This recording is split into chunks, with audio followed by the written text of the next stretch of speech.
Assalamualaikum warahmatullahi wabarakatuh. Perkenalkan, nama saya Arinda Putri Zainuddin. Di sini saya akan membuat video menganalisa sektor perbankan di tengah pandemi. Tanpa terkecuali, semua sektor terkena imbas pandemi COVID-19, salah satunya sektor perbankan. Perbankan memiliki tugas memulihkan ekonomi nasional seperti melalui penyaluran kredit.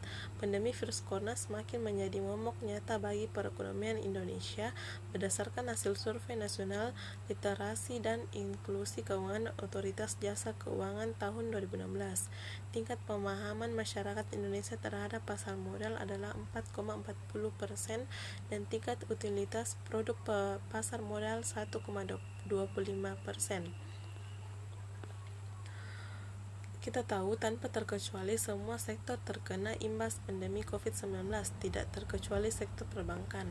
Di tengah upaya menjalankan bisnis agar tetap sehat, perbankan juga mendapat tugas memulihkan ekonomi nasional seperti melalui penyaluran kredit.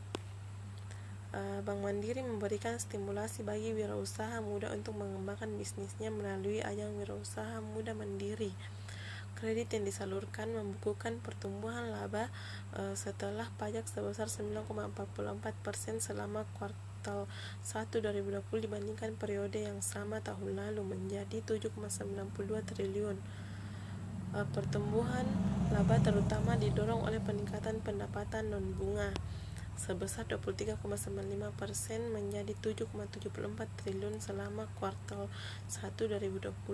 Bank Mandiri membukukan laba bersih konsolidasi triwulan 2 sebesar triwulan 2020 sebesar 10,29 triliun. Laba bersih perseroan tersebut tumbuh negatif 23,93% dibandingkan dengan periode sama tahun sebelumnya yang mencapai 15,3 triliun.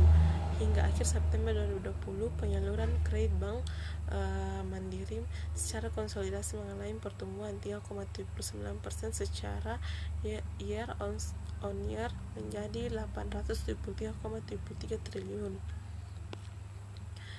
DPK yang dikumpulkan PT Bank Syariah Mandiri mencatatkan pertumbuhan kinerja dari sisi penghimpunan dana pihak ketiga dan penyaluran pembiayaan selama kuartal 1 2020, kendati kondisi perekonomian tengah mengalami ketidakpastian akibat tekanan pandemi COVID-19. PT Bank Syariah Mandiri mencatatkan pertumbuhan kinerja dari sisi perhimpunan dana pihak ketiga dan penyaluran pembiayaan selama kuartal 1, kendati kondisi perekonomian tengah mengalami ketidakpastian akibat tekanan pandemi COVID-19.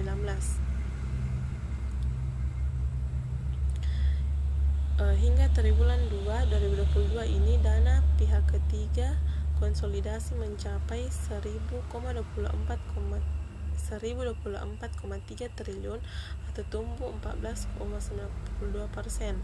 Pada periode yang sama tahun 2019, DPK baru berada di posisi 891 triliun atau naik 7,2%. Bank harus mengelola mitigasi risiko dengan tepat. Proses mapping debitur untuk proses restrukturisasi harus segera jalan dan jelas sehingga cash flow bank terlihat. Setelah melakukan treatment, harus fokus pada instruksi dan prospek untuk dibiayai.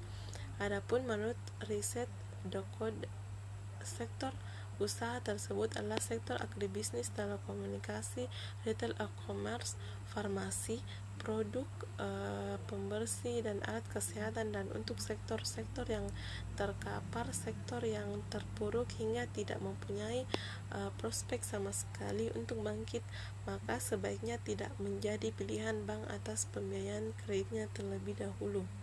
Sekian dari saya ucapkan banyak terima kasih.